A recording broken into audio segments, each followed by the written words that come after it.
Hi there. So today I'm installing Ring doorbells. I'm installing two, and these require a transformer, and so these some of the Ring doorbells, they have batteries, so they but obviously the downside to that is that they will eventually run out and you have to recharge it.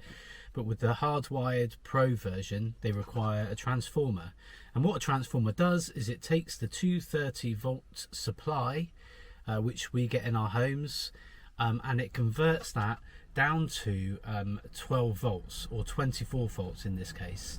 So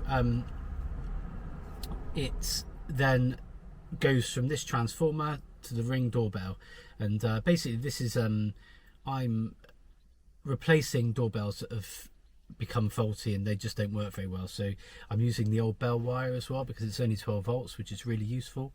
But I've got this little enclosure which I'm going to put these transformers in, because it's just a DIN rail enclosure, and it would just neatly slot inside their meter cabinet where their doorbell